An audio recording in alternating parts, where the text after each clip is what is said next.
Hello, everyone. If you like what I'm doing here, please consider subscribing, liking, and commenting. It would really help the channel out quite a bit. Thank you very much.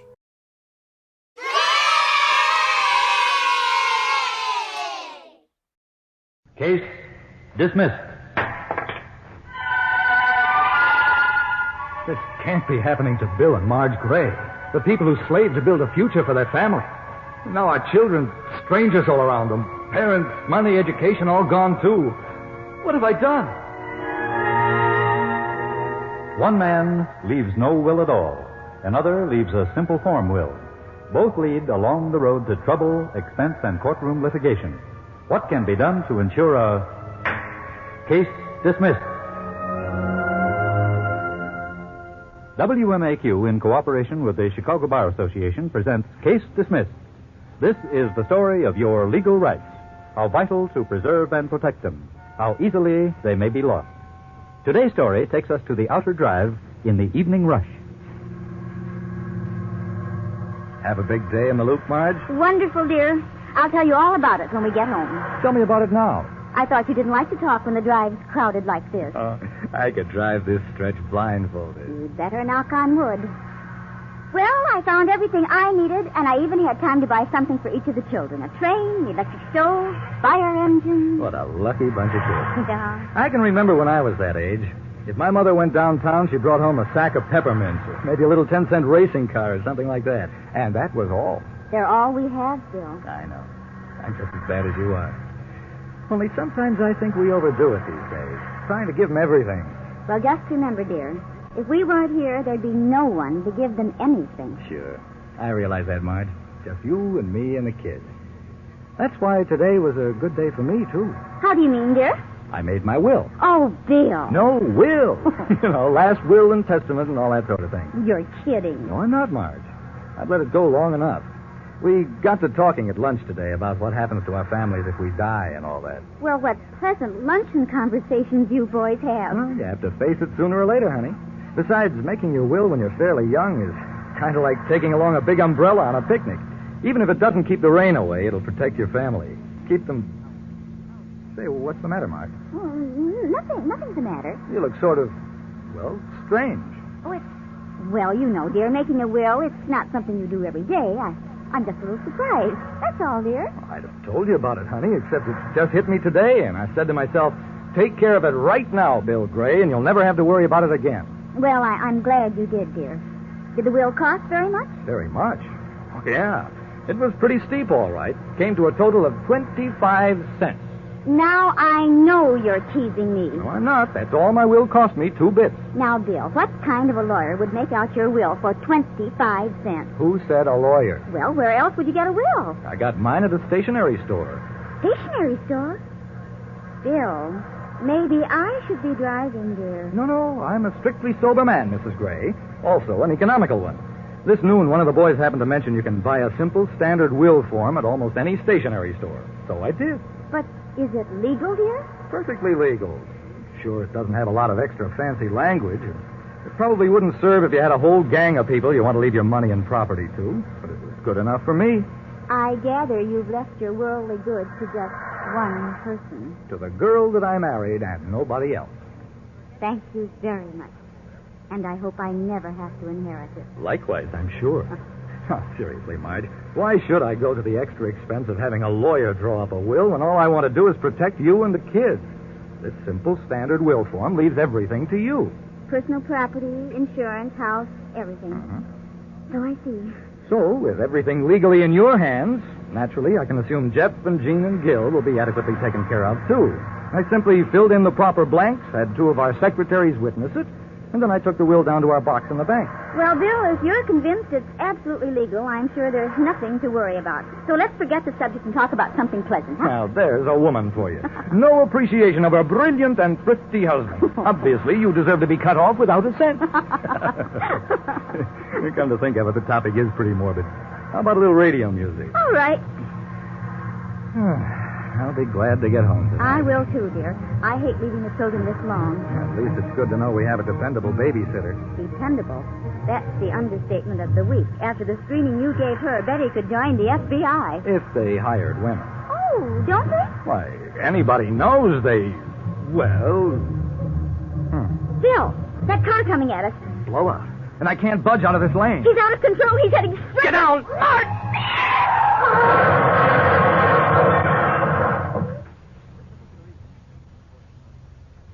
Can I give you a hand, my friend? No, thanks. I seem to be all right. My name is Bill Gray. I'm Pete Parker. Glad to know you. Same here. Boy, some wreck. That lousy left front tire of mine. I knew it was thin, but I didn't think she'd go like that. Well, it sure did. I guess you know where we are. Yeah. Doesn't look much like I imagined it would. No. And we don't have our hearts yet.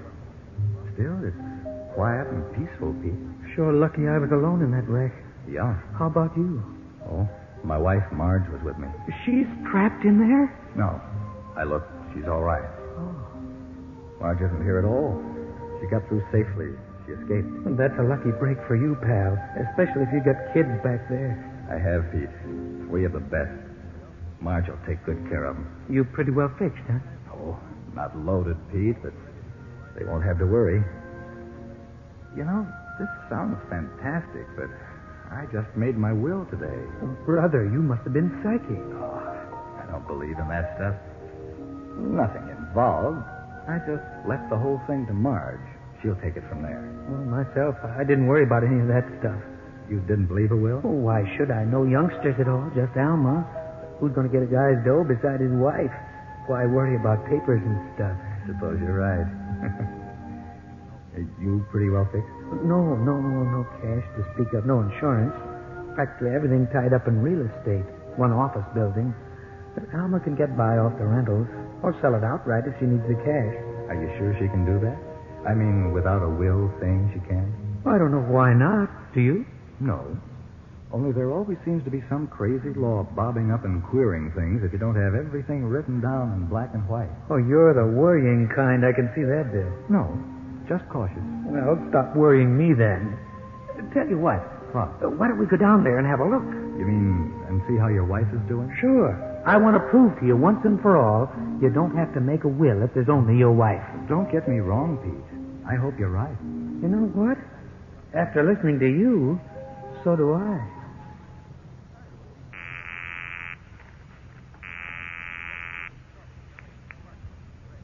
Hello? May I speak to Dr. Smith? This is Alma Parker. Yes. Dr. Smith, this is Alma Parker. You told me to call back this afternoon for the final results. Did the x-rays show... They did? Oh. Well, somehow I knew it would be this way. And I'm not terribly worried about that. What concerns me is the cost of... Yes, I know that, but you said it should be done as soon as possible. And how long before I could be back on my feet, Doctor? Oh, really? That long? Oh, well, I certainly wouldn't want to relax. No. Well, Dr. Smith, I can't even set a date until I've made some financial arrangements. Yes. Yes, I'll phone you just as soon as I know. No, I won't delay it a minute more than I have to, Doctor. Yes, I'll call you. Thank you, Doctor. Goodbye.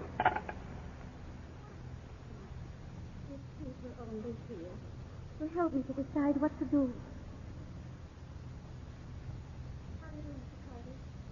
Mr. Walters suggested I come here to the bank and see about a mortgage on my husband's office building. He's the real estate man who always handled the office rentals. I see. He advised me against selling the building now. Prices are down and property isn't going very fast, he said. So I understand, Mrs. Parker. Naturally, I don't want to sell the property at all, Mr. Carter.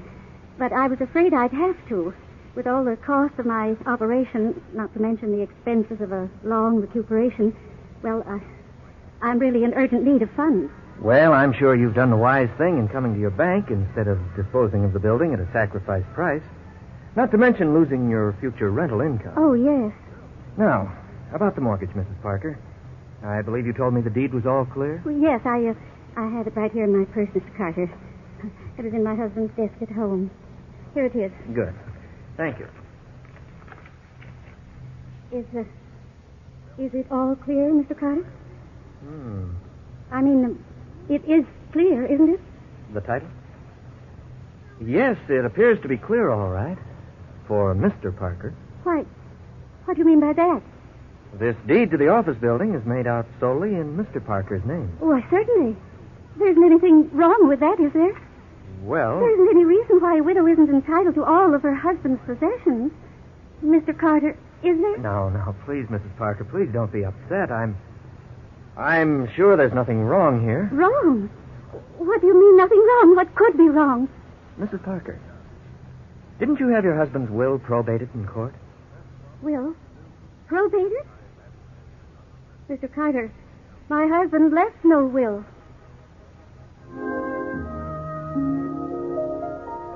Holy smoke, Bill. You don't suppose I got my wife into trouble by leaving no will? I don't know, Pete, but I wouldn't take any bets on it. Oh, man, this is the last thing on earth I wanted to have happen. Well, you should have filled out a simple will form the way I did, Pete.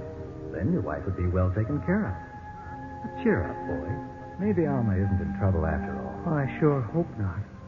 Anyway, I see she's going to see a lawyer, and that's good. Let's find out what happens, Bill. Right with you, Pete.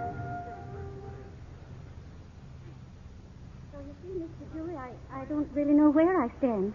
Mr. Carter, the banker, seemed very worried that I might not be able to mortgage my husband's property for quite some time. Well, Mrs. Parker, I don't like to raise false fears, but I believe your position may be even more serious than you suspect. More serious? Yes. Now, you're absolutely certain your husband made no will of any kind or description? Absolutely, Mr. Dewey. Oh, we've talked about it several times. Peter, that's my husband, he naturally assumed that it wasn't necessary to make a will, since he wanted everything to go to me. We have no children, no one else close to us, so it seemed the obvious thing to do. Obvious, perhaps, but not the wisest course, I'm sorry to say. But I don't understand, Mr. Dewey. What could be wiser than simply leaving everything to me? Well, it's not that, Mrs. Parker. The point is, by leaving no will, your husband may have accomplished just the opposite of what he intended.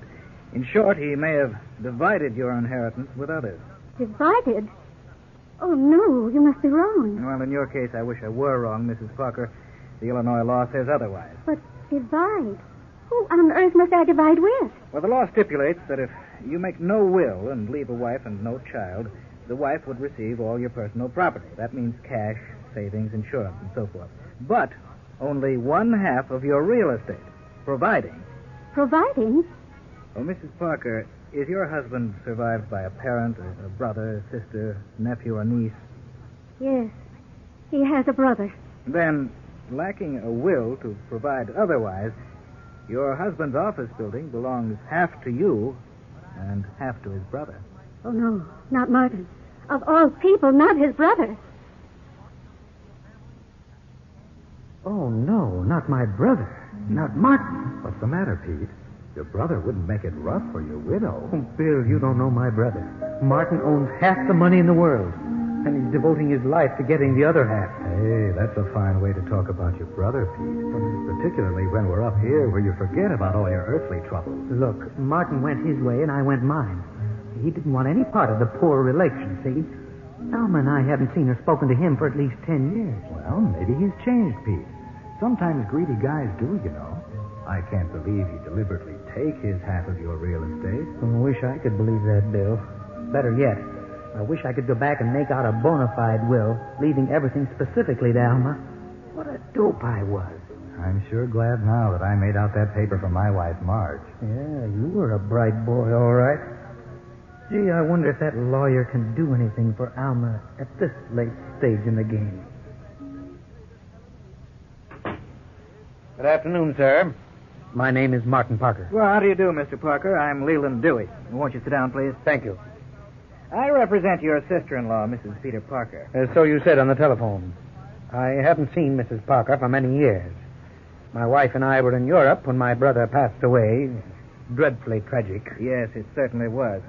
Mr. Parker, it will interest you to know that you are a beneficiary of your brother Peter. Beneficiary? Forgive me, Mr. Dewey. To tell you the truth, I couldn't imagine him leaving anyone more than a pittance, let alone leaving any of it to me. We weren't, well, let's say we were not on the best of terms, you know. Well, so I've gathered. Well, friends or not, it appears he has left you 1/2 of his only major possession, the 5-story office building. He left me 1/2 interest in an office building?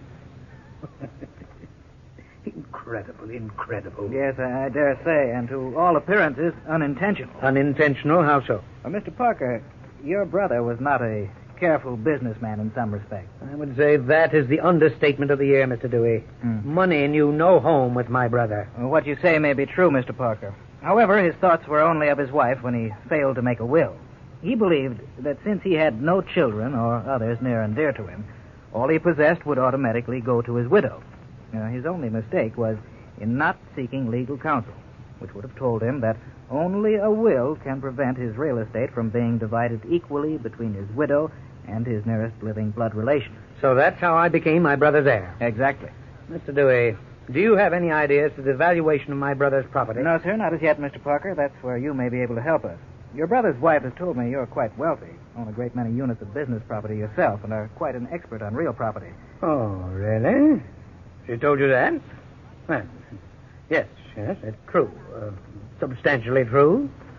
But how can I help you? Well, first, you might wish to appraise the building. Then, with your approval, of course, Mrs. Parker would like to sell the building in order to obtain her half of the inheritance in cash. Sell the building? But why? So she can go on spending as freely as they used to? No, Mr. Parker. Your sister-in-law is in urgent need of a serious operation. Oh. The cost of it and the long period of recuperation that must follow are only two reasons she needs cash. There's going to be a substantial inheritance tax to pay and other expenses. Actually, she hates the idea of parting with her late husband's building. Well, this puts quite another light on the situation. But why doesn't she borrow money on the building? Since she owns only 1/2 interest in it, she felt sure you would object to such an arrangement and would block it. Oh, she did? Well, that hardly paints a very attractive picture of me, does it? Well, naturally, if you do feel so disposed, my client would much prefer to arrange a mortgage. Of course, we would have to go to court to get her appointed administrator of the estate before we could do that. I see. Well, then, Mr. Dewey, I wish you would transmit this message to my sister-in-law. I wish you would tell her that I am so disposed. Well, I'm sure Mrs. Parker will be deeply grateful. You might also mention, Mr. Dewey, that after much thought, several seconds at least, I've decided I have no interest in my half share of my brother's property. I'll promptly quit claim it to her. Well, Mr. Parker, this meeting has borne rather surprising fruit, if you don't mind my saying so. That's all right. I just don't happen to be quite so black as I'm painted. A few years ago, perhaps I might not have, well, no matter. Let's merely say that the acquisition of money has become less important to me in recent years. I see. Well, under any circumstances, it's very generous. Not at all, sir. Now, I can see that it's going to take time to straighten out the situation, so I want you to tell Alma that I will gladly advance her funds to carry her through this critical period. Well, Mr. Parker, I can tell you that your unselfish gesture is going to mean a great deal to your brother's widow. I wish she were here this afternoon to personally No. I think it's much better this way. Well, I know she'd want to talk to you personally and to tell you. I certainly wanted to tell you, Martin, that I deeply appreciate what you've done for me. It's not at all necessary, Alma. It's only what Pete intended. You can't imagine how I wish we'd been here when he... Well, I hope you understand, Alma. I do, Martin, and thank you. It's been a long time, Alma. Yes, it has. Perhaps now... Well, there's no recapturing lost years, Alma, but perhaps you'd have dinner with Phyllis and me this Sunday. Why, yes, Martin, yes. Nothing would please me more. Well, there's a happy ending I never imagined, Bill. Now that Alma's out of financial hot water, you can rest easy up here, Pete. Boy, I sure came close to ruining her life. I wonder if I'm the only guy up here in the cloud country who left his wife in a terrible mess by not making a will. Personally, I'd bet there are millions, Pete. In fact, only a timely luncheon conversation started me thinking about the subject. And you say you didn't even consult a lawyer? No, there was nothing to it, really. I just bought this simple little ready-made will form at the stationery store for 25 cents. Leaves everything to my wife, Marge. But that's all I wanted to do anyway. There's plenty to take care of the whole family and give the kids a good education. Pretty sharp lad. Making out that will on the very day an accident gets you. Bill, you must have been psychical. I wouldn't say that. Bill, Grace! Oh, Bill! Somebody's calling you, pal. You got friends up here? That sounded like Marge. But it can't be. Bill! Oh, Bill! It is Marge. Good Lord. Bill! Marge. Oh. Marge, honey, what happened? What happened? I had to follow you up here, Bill. Why? I thought you were all right. I thought the accident only brought me up here. No, Bill, I didn't escape. I came up here 3 days after you did. Oh, Marge. Marge. And, Bill, I've been back. I've been down there, and things are going all wrong. So wrong. The children. What's happening to Jeff and Jean and little Gil? Oh, Bill. Why do men always think they'll be the first to go, and that they'll go alone? That form will you made, it has no provisions for the children. I know, but I thought you... Marge, what's happening down there? What's happening to the children? I just can't bear it. Well, there's no guardian. You know we have no close relatives. But I'd have wanted Sam Collins, wouldn't you, honey? Yes, oh yes, Bill. But we can't appoint a guardian now. It's too late. I saw the court appointing a guardian. A man the children never even saw before, Bill. A stranger. Oh, no. You mean he'll take care of them? No, Bill. The children are being placed in a foster home. Foster home? Marge, that's impossible. It's true, Bill. They seem like very nice people, only... Oh, Bill, the children won't be able to have the education we always planned for them. Why not, Marge? They still have the money I left. But you didn't leave it to them, Bill. That's just it. You left the money to me. That self-made will form you use does nothing at all for the children. Until Jean's 18 and the boys are 21, the use of every cent of that money is going to be subject to the approval of the court. Oh, no. And how is the court going to know what we wanted them to have? Marge, this can't be true. Oh, it is true, Bill. Terribly. No, it can't be. It has to be a nightmare. This can't be happening to Bill and Marge Gray, the people who slaved to build a future for their family. Now our children, strangers all around them. Parents gone, money, education all gone too. What have I done? What can I do? If we could only go back. That's it. We have to go back, Marge. I must have the chance to do it the right way. I'll see a lawyer, and we'll appoint Sam Collins guardian. And we'll set up a trust fund, too, and we'll... Marge, we have to go back for just a little while. Just long enough. Marge, take my hand there. Marge, where are you? Marge, we're going back there. Marge, where are you? Marge! Marge. Marge, where are you? Honey, take my hand. I'm right here, darling.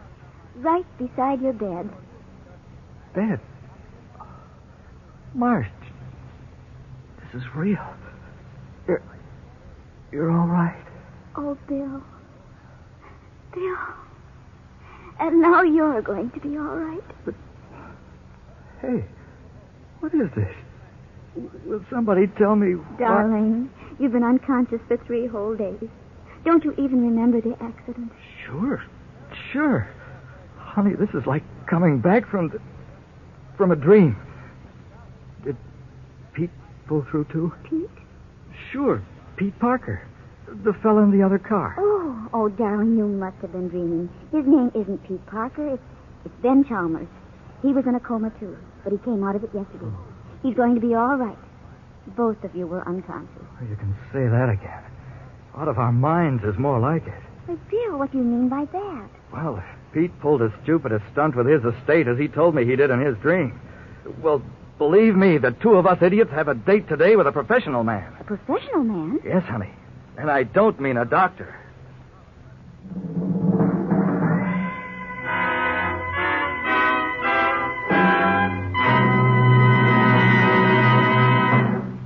And here to summarize today's case dismissed is your counselor, Dean John C. Fitzgerald of the Loyola University Law School. Dean Fitzgerald. Today our little play was sheer fantasy, but the facts were very real. Most important, of course, is the fact that there are so many different ways in which a person can go wrong in trying to handle the distribution of his property without expert advice. Many people think that only the wealthy need wills, but because they think only the wealthy leave estates. This is not true. A will is as important to people in modest circumstances as it is to those with vast holdings. It provides the means through which you can make the best future arrangements for those you love. To give you some plain answers to questions about your property and your heirs, the Chicago Bar Association has issued a folder, free for the asking, entitled, What About Your Will? You may have your copy simply by writing the Chicago Bar Association, 29 South LaSalle Street, Chicago.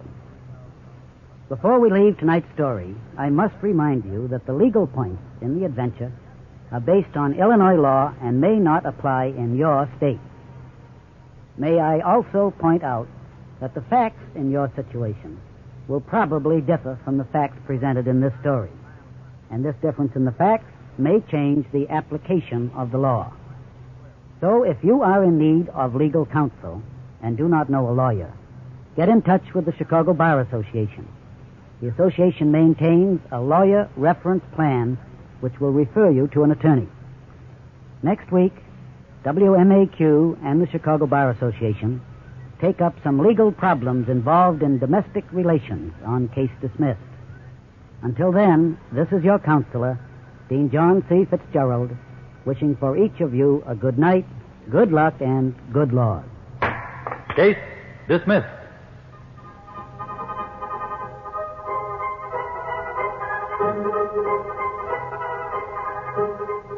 Write to the Chicago Bar Association, 29 South LaSalle, Chicago 3, Illinois, for your free booklet, What About Your Will?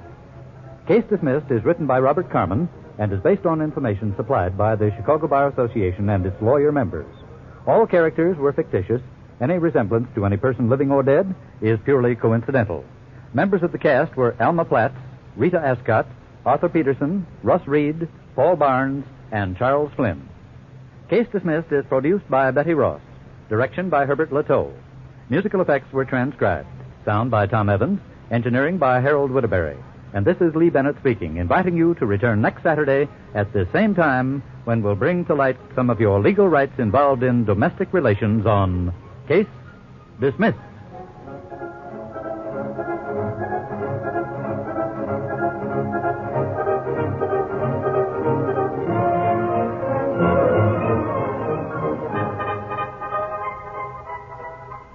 This is the NBC Radio Network.